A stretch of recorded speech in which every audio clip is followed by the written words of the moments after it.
नमस्कार दोस्तों, स्वागत है आपका अपना चैनल एस्ट्रो फ्लैग में। आज की वीडियो में हम जानेंगे महिलाओं को अपने मायके से क्या चीज नहीं लानी चाहिए। लड़कियों को भूलकर भी मायके से नहीं लाना चाहिए। अचार हो सकते हैं बड़े नुकसान। हिंदू धर्म में कुछ ऐसी प्रथाएं सदियों से चली आ रही हैं जिनका हम सभी पालन करते हैं। कुछ ऐसी भी बातें हैं जिनका कारण जाने बिना ही उनका अनुसरण किया जाता है और उन्हें हम अपने व्यवहारिक जीवन में भी ढाल लेते हैं। ऐसे ही शादी और उससे जुड़ी कई ऐसी प्रथाएं भी हैं जो सदियों से चली आ रही हैं। ऐसा कहा जाता है कि जब शादी के बाद बेटी घर से विदा होती है तब उसे मायके से ढेर सारा प्यार मिलता है और उपहार दिए जाते हैं जिन्हें वो अपनी यादों के साथ लेकर मायके से ससुराल चली जाती है। वहीं ज्योतिष में कुछ ऐसी मान्यताएं हैं जिनका पालन भी करना जरूरी होता है। आपने कई बार घर के बड़े लोगों को ऐसा कहते हुए जरूर सुना होगा कि घर से अचार बाहर लेकर नहीं जाना चाहिए। खासतौर पर आपको अचार मायके से ससुराल नहीं ले जाना चाहिए। इस बात के कारण जानने के लिए हमने ज्योतिषाचार्य पंडित अरविंद त्रिपाठी से बात की। आइए उनसे जानें कि लड़कियों को मायके से अचार ले जाने की मनाही क्यों होती है और इसके ज्योतिष कारण क्या हो सकते हैं। मायके से अचार न ले जाने की प्रथा के पीछे क्या कहता है विज्ञान।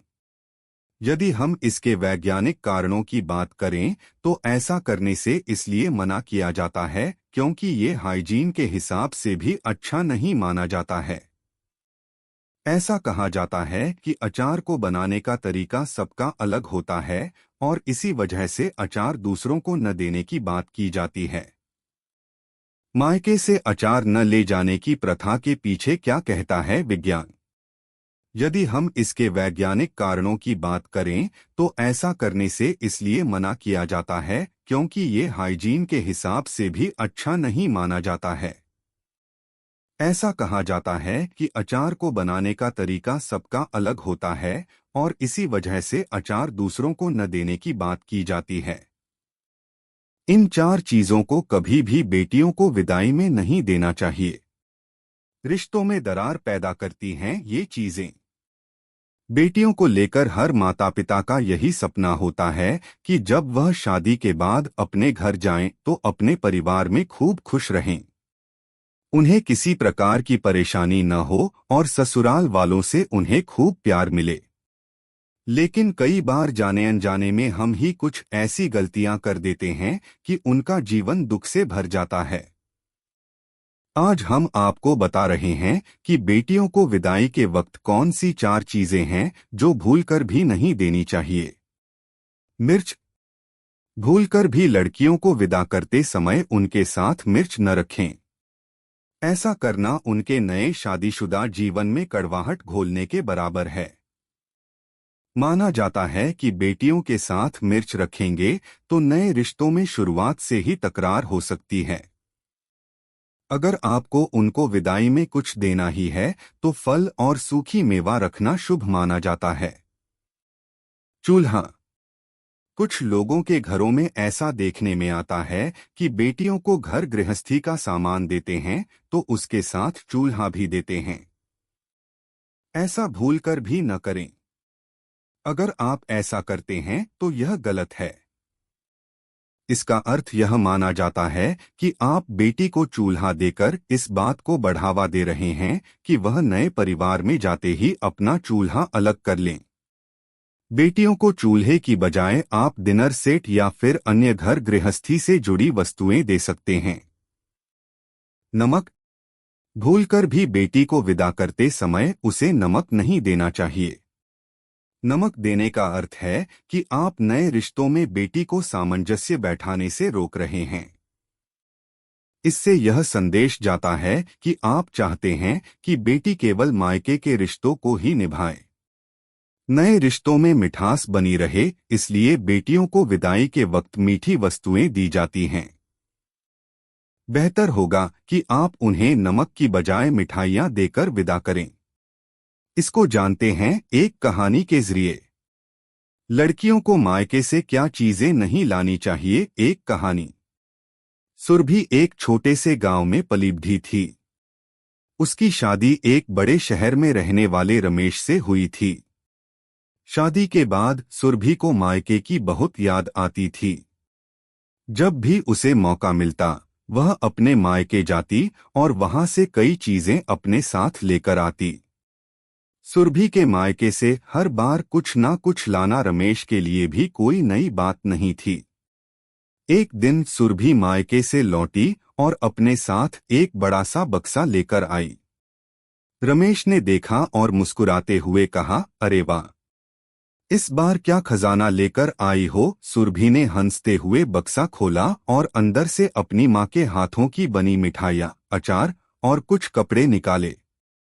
रमेश ने सब कुछ देखा और खुश हुआ, लेकिन इसी बीच उसकी नजर एक पुराने एल्बम पर पड़ी।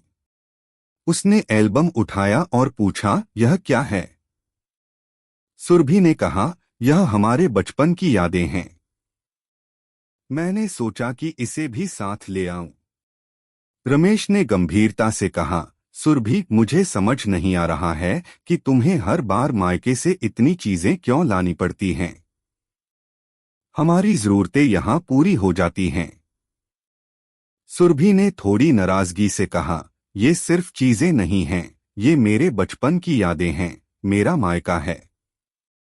रमेश ने थोड़ा सोचकर कहा, मुझे समझ में आता है कि मायके की चीजें तुम्हारे लिए कितनी मायने रखती हैं, लेकिन कभी कभी हमें वर्तमान में जीने की जरूरत होती है।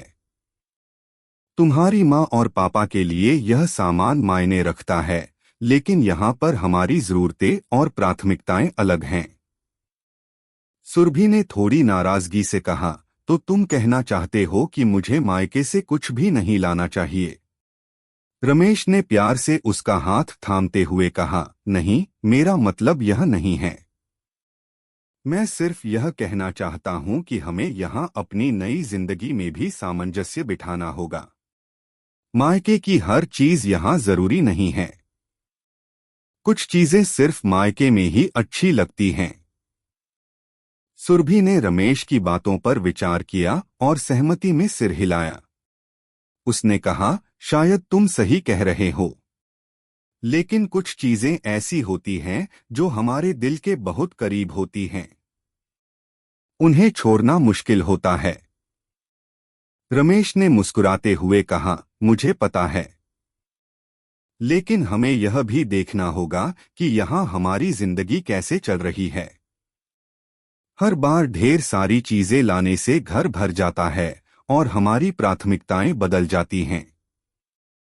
सुरभि ने रमेश की बातों को समझा और फैसला किया कि अब से वह सिर्फ वही चीजें लाएगी जो वास्तव में जरूरी हों।